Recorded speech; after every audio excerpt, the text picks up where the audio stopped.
Hey guys, just like promised, we are live right now, right after the pay-per-view. Chad should be on pretty soon. Actually, here you just as advertised, we are here. Like we said, we were going to be right after the pay-per-view. First, as always, out of bubble gum, ready to talk wrestling.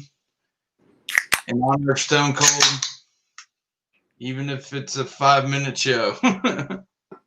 Exactly.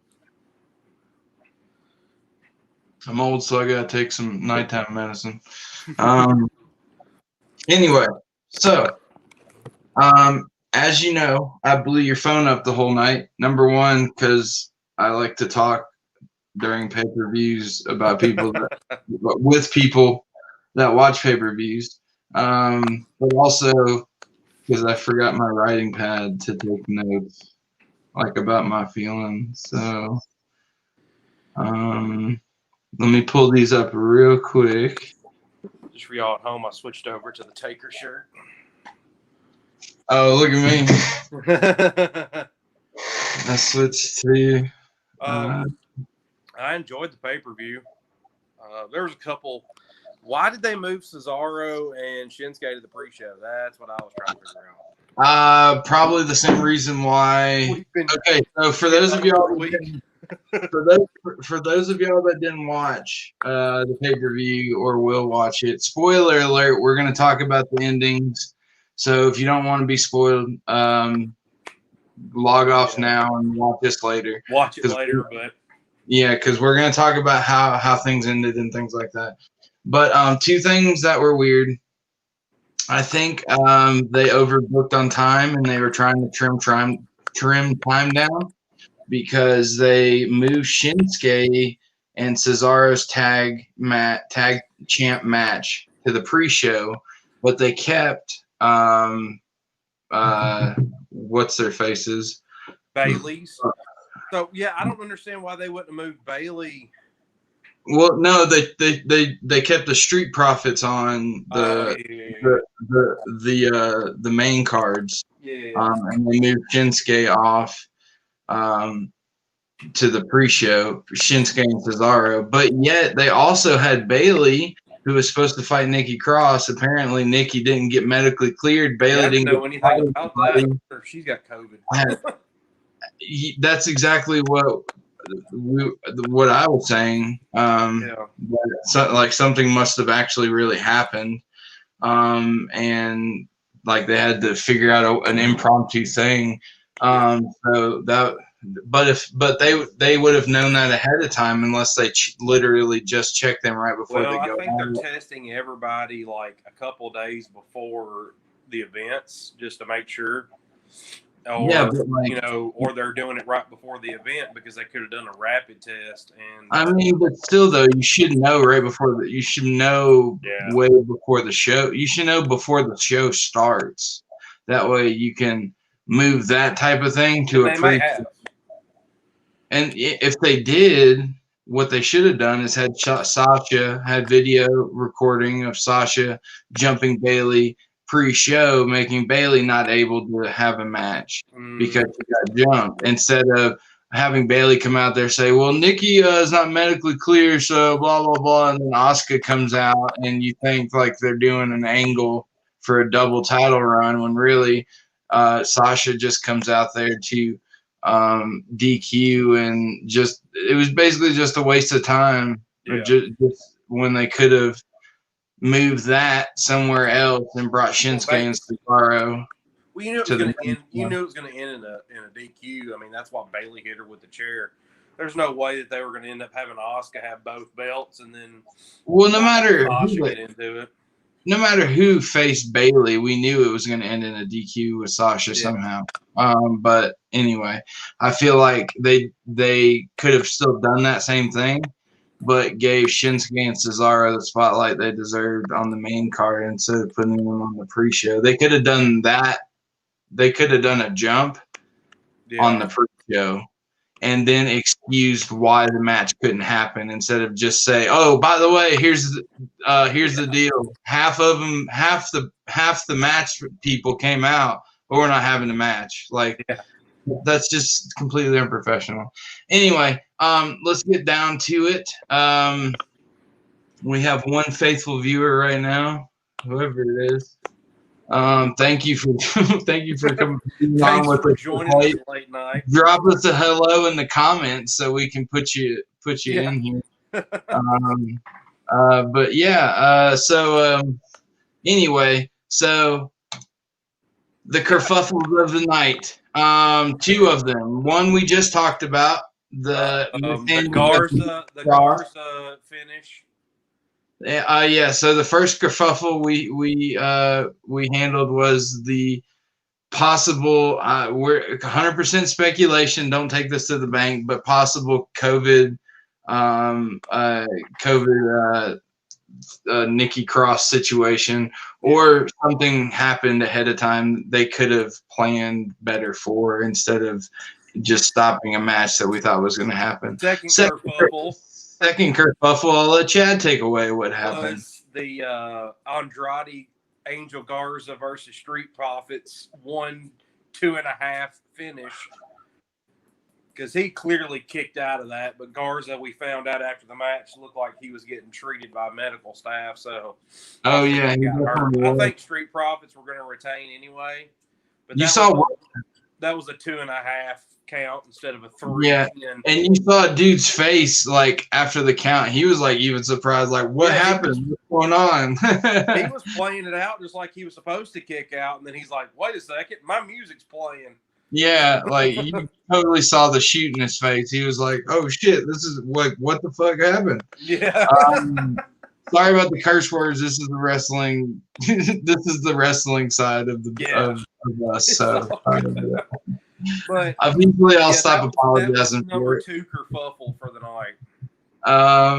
I think that was the only only 2 kerfuffles that I saw tonight. Yeah, I don't remember any other kerfuffles. So let me see. So no more banners. I don't have any banners right now to put up there. We'll just keep going back. We'll stay that. Just drink them up. It's late night. Yeah, there you go. Anyway, so your dad's on. Hey, Pop. If you want, run into Chad's studio real quick and give us a hell yeah. Give us a middle finger and a hell yeah. Yeah. So what about the We'll start with the Intercontinental match. What do you think about that? We will. That was like that. That's weird too, because I literally got the card off of WWE.com, and Asuka was supposed to be first, then a tag match, then an Intercontinental, and they just like completely flipped everything on its ass. And so yes, the ladder match ended up going first. I definitely ran long. That was a super long match. That's probably why they had to cut some things. But it was very entertaining. It was great. They all did great. I didn't see Sami Zayn winning though. I didn't either. I don't like it. I'm interested in seeing where they're going with it, but the only thing I dread is that we're going to see the same Sami Zayn character. If it was a different character, I'd be pumped about it. But because it's the same annoying friggin' Sami Zayn, it's not like it's almost like and it's. I finally figured out his character. He looks like a Cuban dictator. I mean, I will say, like, they're making me like they're selling me on him, meaning like they're making me feel a certain way about him. But it's getting to the point where it's starting to cross the line of I'm feeling a certain way because I'm done watching him. Instead of I want to see him lose, I'm ready to just stop seeing him altogether. And he's only been back like 3 weeks. But so I didn't see it. They Jeff Hardy, I love the guy. Again, at his age, not saying that he's old, but at the age that he is, doing swantons off of ladders, onto ladders, breaking ladders, putting his body on the line. I'm surprised he did that. I'm surprised he didn't do a spear. hanging from the ladders. That would have been an awesome spot. The comedic relief for a half second where AJ realized he was handcuffed to Sami Zayn and he couldn't get up the damn ladder. Sammy handcuffing or ear cuffing. Yeah. Right through his gauge. I'm like, oh my gosh. So Jeff Hardy's got big gauges in his ears. So Sami Zayn took handcuffs and just then he started beating AJ with the ladder that was attached to his ear. It was. I mean, you couldn't ask for any better entertainment in a triple threat ladder match. It was amazing. I loved it. The only thing I don't like is Sammy's character. I love how Sammy wrestles. I love his mind. I love how everything works. I love AJ and Jeff to death. I love what they were willing to do. I love whoever came up with those ideas. Fantastic. Good on you for sure. That's the type of creative that we need. So Asuka, or not Asuka, but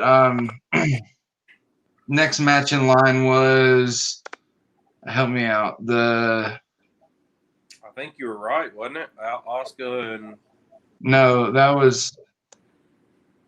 Oh no, you had it was the Cruz versus Bobby or Garbage. Yeah, Apollo Crews versus Bobby Lashley. So I actually did enjoy the match. I like Apollo Crews. I want to like him more. He's just too uber baby. For lack of a better word, he's too vanilla. He's too, and I don't mean that like, please don't like edit this. I don't mean it racially or skin colorly. He's very plain. Yeah, he's too baby face. Yeah. I like this new attitude that he's adopted, but still he needs to crank it up even more because he's still like, you can see the smile behind his face even when he's angry. But he's super talented. He's a great wrestler. He showed that tonight with Bobby Lashley. They put on one hell of a show. To me, Lashley in this match redeemed himself because I wasn't a big fan of Lashley until tonight. Yeah. Apollo Crews sold very well for Lashley. Lashley did the same. You can tell they showed mutual respect. Lashley didn't try to do too much. Neither did Apollo. They let each other. They just all around. They worked really well together. I still don't like the full Nelson as a finishing maneuver, but I do like the signature setup that he does, like the spine buster choke slam type of deal thing. I love that move. I would like to see him turn. Now, granted, I'll warm up to the full Nelson, to the hurt lock or whatever it's called. Because he's a big guy, and eventually, like, I'm not a big fan of the accolade either. But I warm up to it because the Rusev's a big guy. He's got a big back, like I could see that happening. So I'm okay with it, but I really wish, because Lashley's so powerful and his signature is so powerful, do the full Nelson for a little while, and then when they pass out, like or something. Yeah, before that, like right before they pass out, before the ref's about to submit them or whatever, then half Nelson, bring them up, slam them down like you said, almost, and then 1, 2, 3. Yeah, almost like a one-arm. Rock bottom. Sorry. Kind of, yeah, but like put him in it until he's starting to daze. Put him in it and then.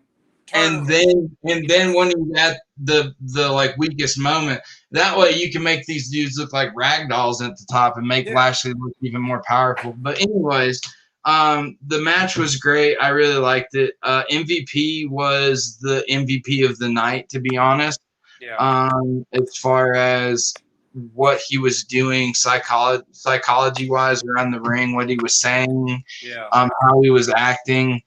He's really taken to this new role, and it's a good role for him because he's an older guy, and I think it's a good part. I mean, he can still perform. He can still throw down, but he's really good at this head of the hurt. Oh yeah, Oh yeah.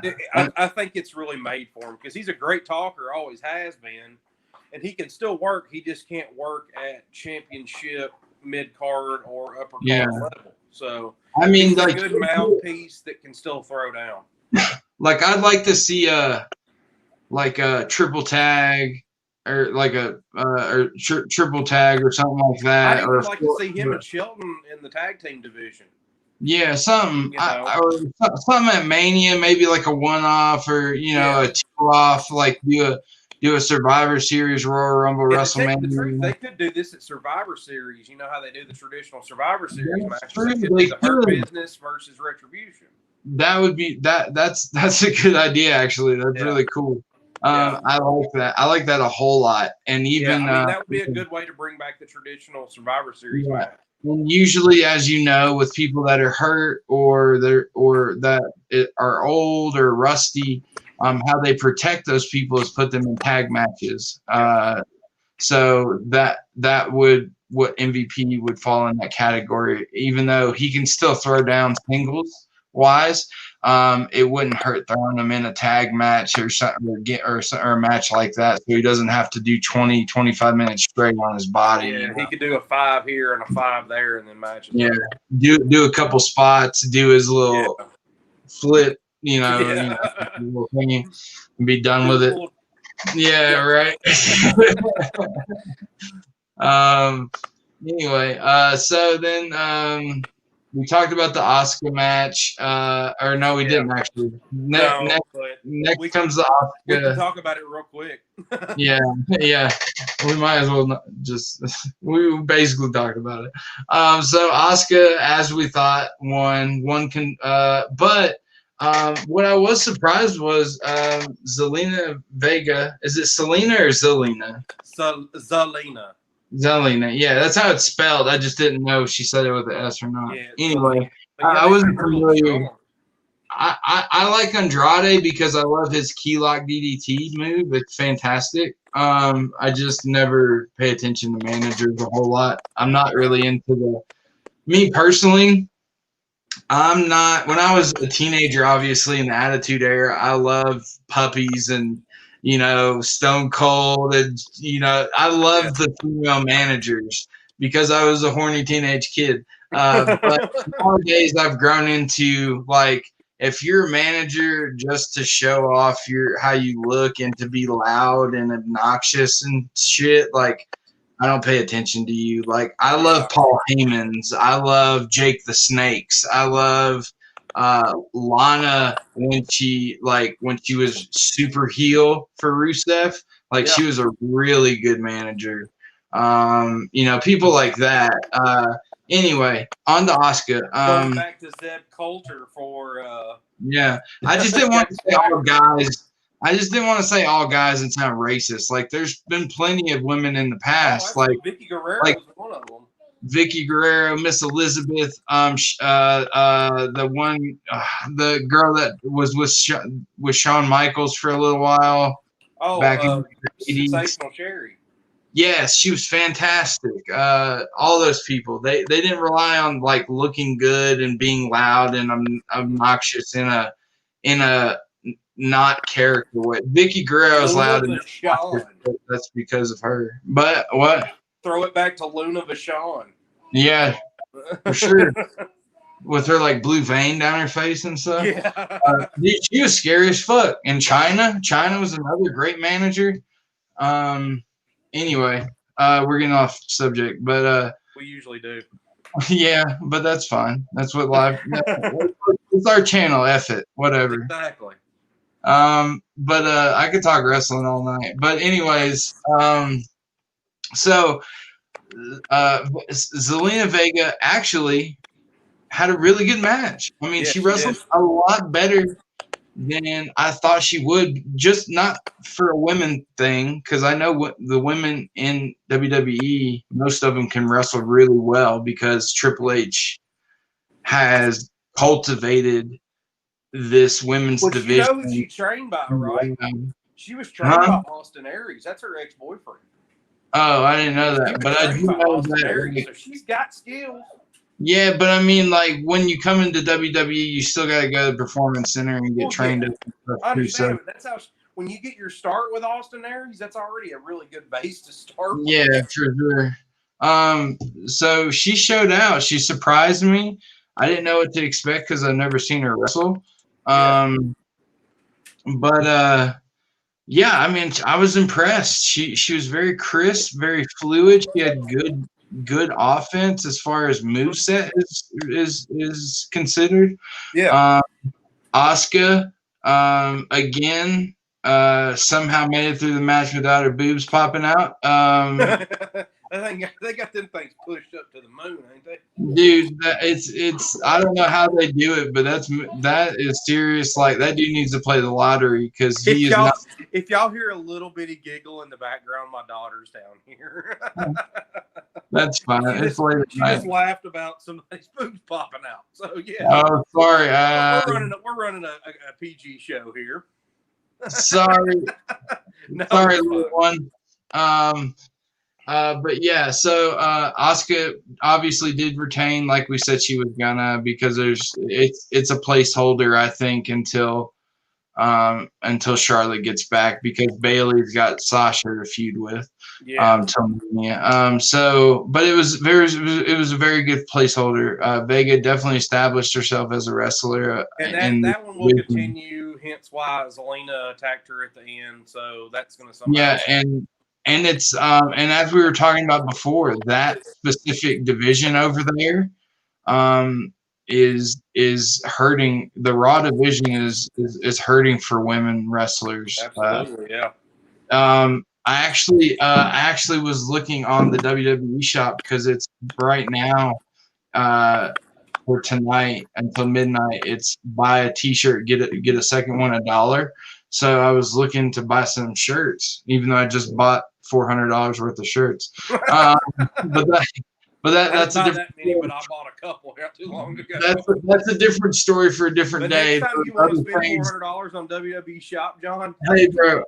Hey, don't judge me. There was other things involved that led me to those bad decisions. So I wasn't in my right mind. But anyways, so I was looking through. So what else? Speaking of Charlotte coming back, Becky Lynch already has 2 new T-shirts out. I saw on the retail when I was looking tonight. One is hold on, I took pictures of them. Which is telling me instead of the man, it says the mom. Yeah, there's one that says the mom, but then there's the newest one that says the man is the mom. If you could see it. Yeah, Nikki, my beautiful wife, I'm gonna have to buy you that one. So that tells me that not only is Charlotte due to come back to Raw, hopefully, but at least Becky is. So that women's division is going to get beefed up really quickly, thankfully. Yeah. And then so next match is on to what, McIntyre? Yeah. The mid part? No, I'm confused because they had this all messed. Oh wait, no, it was Bayley. They had Bayley next, and then Asuka came out there, and then Sasha DQ'd them because they didn't know what they're just. We've already talked about that one. So yeah, we talked about that. It is Drew and Randy. So we'll talk about the match. So that was a really good match. I did have a beef with it though. One of my beefs was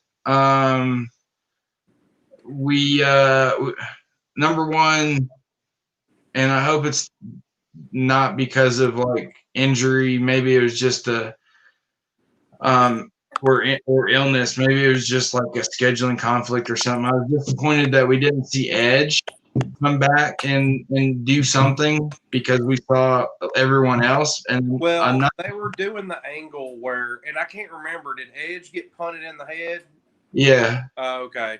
He was like the first one. Well, you got to think too. Edge lives in Canada, but he also like tore his triceps. So I think he's still recovering. Yeah, he tore his triceps, but also everybody that's living in Canada isn't allowed to travel down right now. So he may be home. I don't know.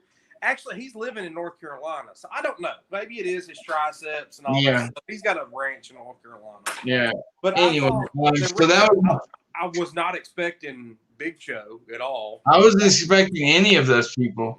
But you kept texting me about Christian. You must have had to go to the bathroom. I'm like, give me a second. They were fighting in craft services in the back and got thrown into the stale bread. Yeah, I completely missed Christian. I don't know what happened.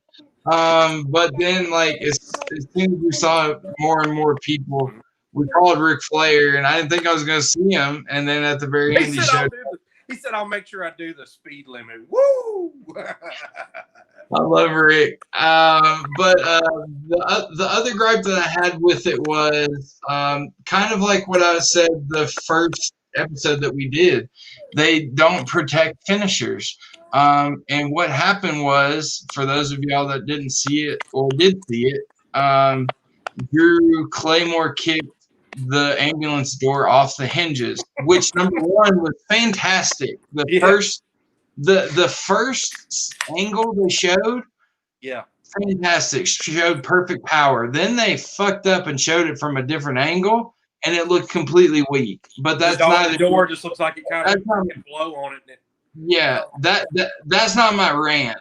I mean, you can add that to it, but that's not the issue that I had with it. The issue that I had with that is that showed how powerful the Claymore kick is to kick a ambulance door off the hinges.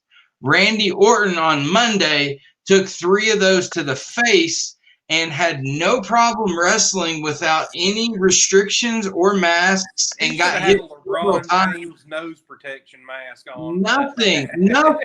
He got hit in the face a lot, and it didn't bother him. Hamilton in the finals of the NBA. Right. Or Undertaker when he broke his orbital socket. Yeah. Like, he wore that white mask. Like, nothing. Like, that kick with that type of power kicked Randy 3 times in the same night. And it did nothing to him, really. Like, do they not protect finishers anymore? Like, also, not protecting finishers, when Shawn Michaels gave him the super kick on top of the ambulance and then he had to push him off, he super kicked him off. Right. That's another point. Super kick than that guy does right now. Another point. Yes. And then the choke slam through the table. The choke slam has ended how many 1, 2, 3s cleanly in the ring? Yeah. And then he did it through an announcer table, and then he still got up. Like, all these things, like, they just don't matter anymore. The RKO to Drew McIntyre on the cement didn't, like, that. That I can give you a pass, because that's like the one it's a big pay-per-view, it's a big match. Do the RKO one time on the pavement, forget all that other crap. Do the Miss Claymore, do the RKO one time, and have him kick out of that and get lucky. Okay, and then through the rant though, I've got to give Drew McIntyre some major props. That bump he took on the windshield, and it shredded his back like it was full. Yes, that was. And people that think, "Oh, wrestling's fake." Did you see the bump he took off the windshield? And 2, that was real blood. That was real glass that was stuck in his ass. Yeah. It wasn't fake. Yeah. I mean, if you want to watch another good glass shattering match, watch King of the Ring, Shane McMahon versus Kurt Angle. Kurt Angle belly to belly suplex Shane McMahon through 2 panes of glass. Well, first off, before he broke the pane of glass, he dropped him on his head and then threw Yeah. And then on the way back through, he dropped him on his head again. And instead of doing another belly to belly, he just took him and threw him through the glass. If you watch Table for 3, they mentioned that. But anyway, so it was a very good match. A lot of drama. Randy did retain. I was wrong with. Retained. Or I'm sorry, Drew retained. So I was right about that one. I said retained. Was correct. All right, so what you predicted was correct. Randy didn't win. But I technically was correct that someone interfered. But with who I was wrong. It wasn't just someone, it was me. Yeah, it was a bunch of people. 3 people that had to do with it. And I think that's how they're going to bring the storyline back together again, is because he's gonna claim foul because he needed 3 other people to beat Randy Orton, is what Randy's going to say. As long as they have a way to keep the storyline going, I'm okay with it. Yeah, I thought he didn't beat him 1, 2, 3 in the middle of the ring. That's how you end a feud. I just didn't see them bringing all those people back. Now, if I had a thought about that, if my brain was intelligent enough, or if I had heard rumors of that, then I would have thought Drew would have won. Any of that in the dirt sheets, man. That was nothing. That was just off the cuff, I guess. Yeah. So cool. All them guys are in town right now. So, like, all knowing that, and I'm sure they're partying their asses off too. With Rick being there leading the show. Another drink. But yeah, if we had any inclination that was going to happen, then I would have thought Randy that Drew was going to retain. Yeah. But because I didn't know that any of that was going to happen, which sometimes WWE surprises us in good ways and in bad. But that was a good one. I thought Randy was retaining because that was really the only way to further that storyline and to continue the championship being it's going to continue on. The only thing that I'm really disappointed about that match is they didn't use Keith Lee at all. Yeah. No, which I'm glad Retribution wasn't on there. But where are you going to put him without it seeming forced? You have those spots with Big Show, Michaels, Ric Flair, Christian. Where does Keith Lee fit into this? He didn't get punt kicked. Well, the only thing is just the way they've been building him up for the past couple of weeks, you thought he was going to have a spot somewhere. Yeah, I mean, I would have liked to see him in the match, and I'm sure they like to have got him. Oh wait, Nick said something. Yeah, what about the glass shredding his arm and back? Yeah. I was just talking about that, babe. She was just enamored by that herself as I was. She was watching. Yeah. Golly. Talk about wrestling being fake. About wrestling being fake. No, guys, it's called scripted. There's a difference. Movies are scripted. Oh, they know how to fall. Yeah, how do you teach me how to fall on a windshield, please? Movies are fake. Wrestling is. Them. Yeah, whatever. Anyways, what were we saying? We got off on a tangent talking about. We were talking about Keith Lee. I would have loved to see him, and I'm sure they would have loved to put him in there. Something tomorrow night. But with those spots they had in that match, it was filled with spots. Yeah, I don't see where he would have fit in that story. He's there. Everybody, look out for him to be a member or the leader of Retribution. I think that's gonna. With his girlfriend, his real life shoot girlfriend, and his real life for a shoot best friend being in the Retribution faction, I think he's got something to do with it somehow. Honestly, I like Keith Lee, and when people debut, my preference is, and granted we can't have this always because it would be predictable and then become boring. But if we look at the debuts of some of the most successful wrestlers in history, majority of them have debuted as heels. The baby faces have failed and end up turning and didn't have success until turning heel. Austin, Rock being another one, the Big Show or Paul or the Giant or whatever. The Giant was a heel or a baby face in WCW, so on and so forth. I think Keith Lee is a great talent, and they're lucky to have him on the roster. And I can't wait to see what they're going to do with him. But he will fester out, like he will just flame out really quickly if they do not put some substance behind him. And I think the way to do that easily is to turn him heel somehow, some way. Just have him turn heel. Just be a bad guy.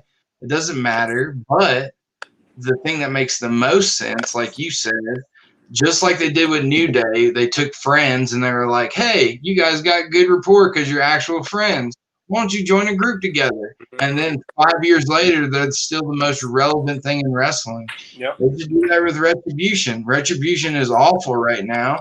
So add Keith Lee to it, who's top of his game and a big name, and let that chemistry flow with the girlfriend and with the best friend, and let Keith Lee be dominant and be the leader. and just have them hand people their heads on platters during matches with Keith Lee and his spirit bombs.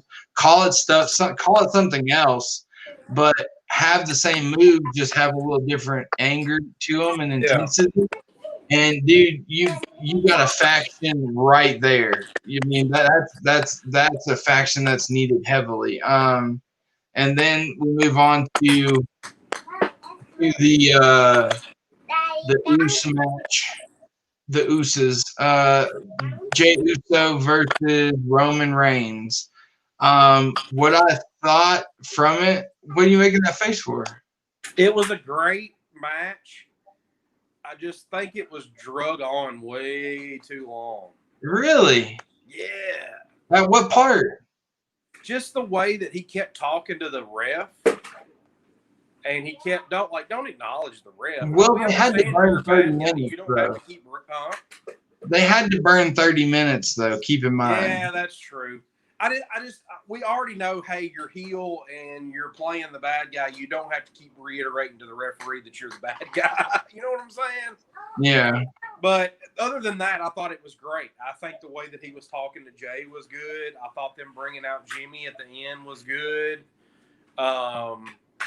Jimmy throwing the towel. After doing that and him acknowledge me, I think that makes your Rock scenario even more strong. Yeah, and for Rock's not going to acknowledge nothing. Yeah, for those of y'all that missed our first live show, you can go back and watch it. But it is on the YouTube page and the Facebook page. Yeah, so go back and watch it because we had some predictions back for this pay-per-view. But I previewed WrestleMania this year, and with everything Roman saying and doing in these matches with Jay and how he's been acting the past 3 or 4 weeks with Jay, and what he's been calling himself and how Paul Heyman's been acting towards him. It really seems like, especially with this past Friday's promo with Roman and Jay about how he's the head of the table, he's the provider, he's the tribal chief. I really do see him setting up a match, Roman Reigns versus The Rock at this coming up WrestleMania for the strap. Obviously, Rock's going to lose because it's more of a passing of the guard type thing. But it's still going to be hyped as fuck. And I like the way he's awesome. More aggressive now, for sure. Yes. My wife really enjoyed the fact that he doesn't have a shirt on anymore. Yeah, I was going to talk about that. I definitely was going to talk about that. He leaned up. He looks good. But at the same time, I don't know, number one, if that's his if that's his new entrance, if that's his new just wrestling attire, or if that's his in-betweener, or if that was specifically for that match to show. From what I heard, that was his new look. Oh, okay. But I think he got that tattoo done over while he was on break. He finished that back piece. And he wants to show that off, so that was part of him doing his own. Well, it's a great idea. Number one, that he got the tattoo because it looks great, but it's also a great idea that he showed it in this match with the character in the context that he's trying to show it in, and that shows. I don't know anything about this culture, so I'm completely ignorant. I could be talking out of my ass right now. So if I offend anybody, please forgive me. But the more the tattoos you have, the more design, the more detail, it seems like you're higher up, you know more, you have more experience, you've accomplished more in your life. And I feel like the whole tribal suit thing, you know? Yeah, so I feel like him walking to the ring, showing that off proudly, showing Jay, who has a chest piece and 2 sleeves, that doesn't have a full back piece, a chest piece, a sleeve. He's showing Jay where his place is in their culture. He hasn't reached his potential. He hasn't reached what Roman has achieved. And I thought that was really cool psychologically, if that's actually what that means tattoo-wise in that culture. If somebody knows, give us a shout in the comments to let me know if I'm right with what I'm saying as far as how the tattoo works. Sorry for the ignorance, but I did like how he kept insisting that he be called tribal chief, that he keeps insisting that they submit, and that, I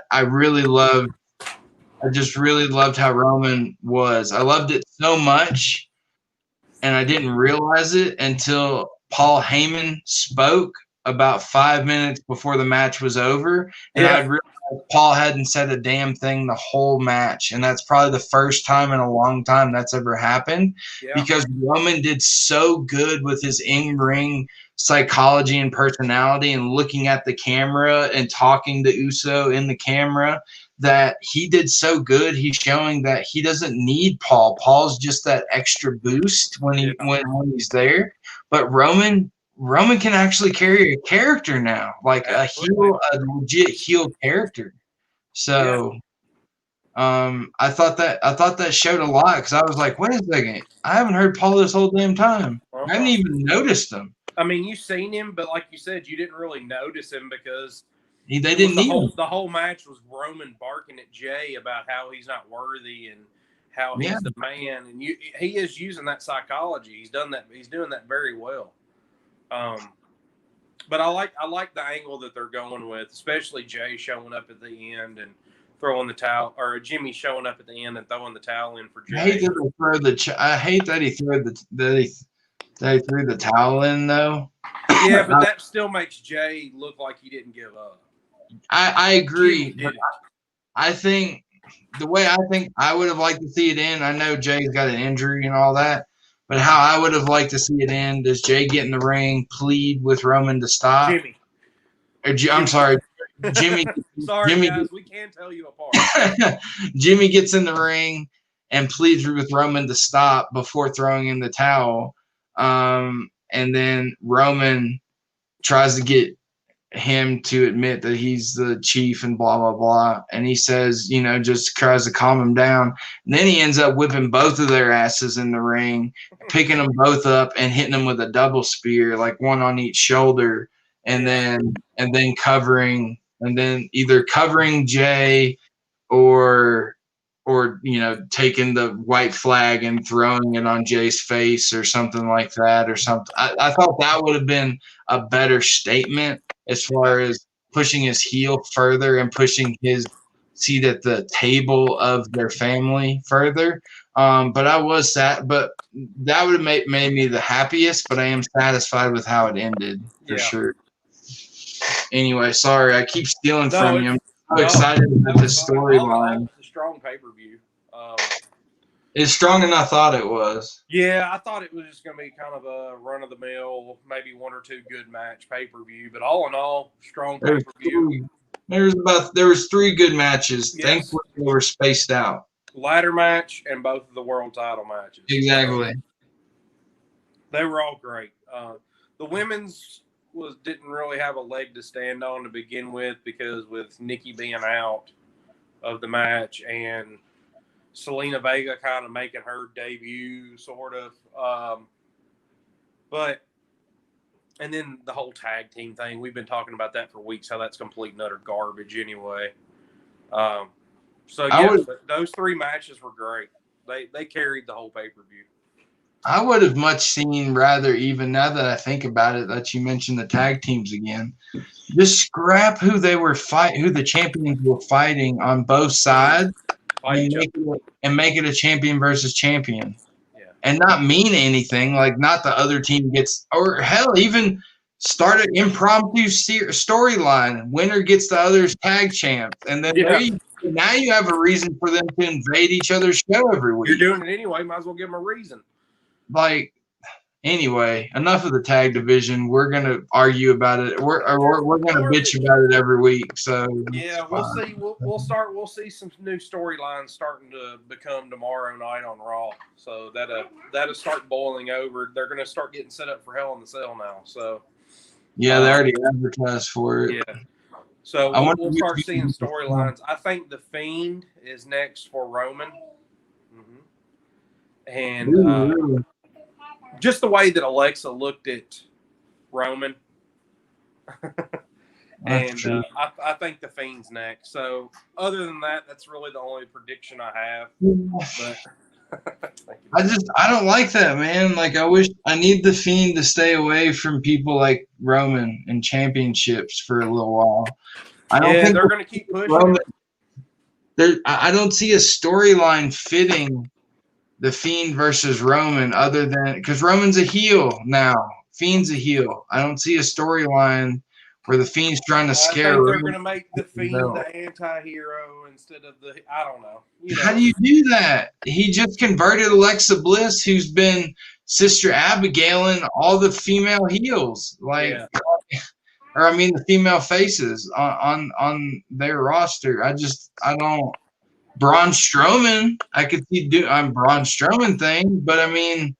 That's a little played out. Braun's not super baby face, but at the same time, he's big enough and intense enough to take on the quote unquote tribal chief, and that'll make Roman look stronger doing that. But I can't see the Fiend being the one. I hope it's not the Fiend because we'll find out Friday night for Roman. We'll find out what his new way is, and tomorrow night we'll find out what McIntyre is going to be doing. So we'll see. It's gonna all start to unveil itself this week because they've got to get ready for. Hell in the Cells at the end of next month. It's the 25th. Yeah, the 25th. They got to start laying the groundwork tomorrow immediately. Absolutely. Oh, and they announced on this coming Sunday NXT 31. So we will be again doing a live pre-show for Takeover 31, and then we'll be doing a live after special for to review 31. And the live pre-shows we'll do the review of This Week in Wrestling next weekend. So it'll be the same schedule that we've been on this weekend for the wrestling as well. Yeah. For the wrestling. So that's how it's working. I'm excited to see Johnny Gargano wrestle. He's one of my top 3 favorite NXT wrestlers right now. Johnny Takeover. Yeah, he's going to be fantastic. I hope he doesn't get called up for a little while because he's just going to be wasted if he goes to the main roster right now. But and then there was another big match they announced that I thought was pretty interesting. But I can't remember it, so I guess it wasn't that interesting. But there's another good match for Takeover. Nikki made a good point. Your wife is very up to speed. The draft is coming up soon too. Thank you, it is coming up very soon. I forgot what day it was. But it was it's in a few months. Like 4 months. The 14th. No, I think it's the 14th. I don't know. I think they said 4 weeks or something like that. Yeah, 4 weeks. Yeah, 4 weeks. There you go. For some reason, it turned into months in my brain. We'll see. But the draft is coming up, and as we all know, the draft is very serious for about 4 months, and then anyone can go anywhere. Yeah. So I'm interested in seeing where people are gonna get redistributed, and then comes the Royal Rumble and people start to win and pick where they want to go, and then other people get jealous and follow them, and then tag teams apparently have immunity and who knows, sometimes in regular wrestling matches the refs don't even count to 10 when they go on the outside of the ring. Wrestling, go figure. Right? Who knew that a predetermined match could have the rules change midway? I don't know, man. That's but overall, I would give the pay-per-view rating, despite the botch, despite Shinsuke and Cesaro getting pushed to the pre-show, despite Bayley's match being basically non-existent.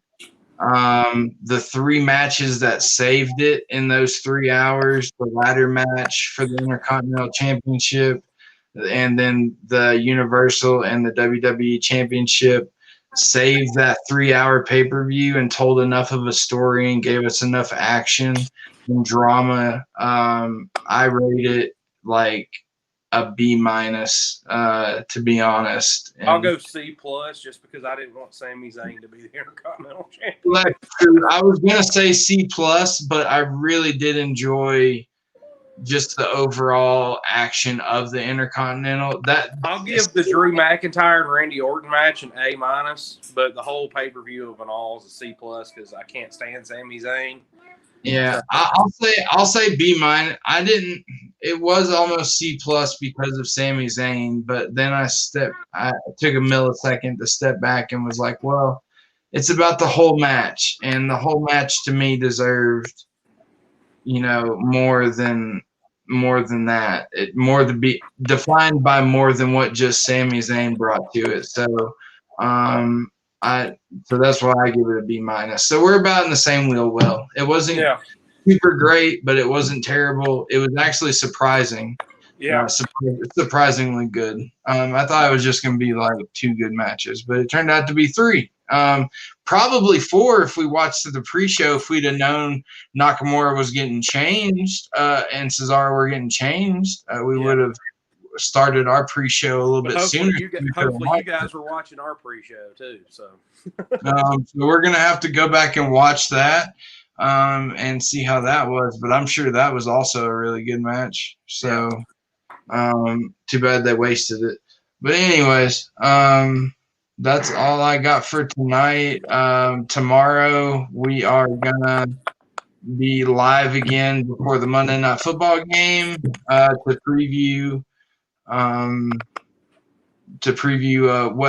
what's happening this Sunday in football, as well as last Thursday, and then we're going to give you a review of what's happened in football so far this week, and give you a preview on the Monday Night Football game, give you a projection, all that good stuff. So Drew and I will see you tomorrow. Chad, are you free tomorrow? We're gonna see. We'll see. Cadillac may be joining us tomorrow. So hopefully we will see him tomorrow. So y'all keep your fingers crossed. If not, you'll see me and Mr. Drew tomorrow before the football game. So until next time, we will see you later, Smarks. Don't be too critical. Too sweet. Don't be too smarky. Too sweet. All right. See you guys. Take care.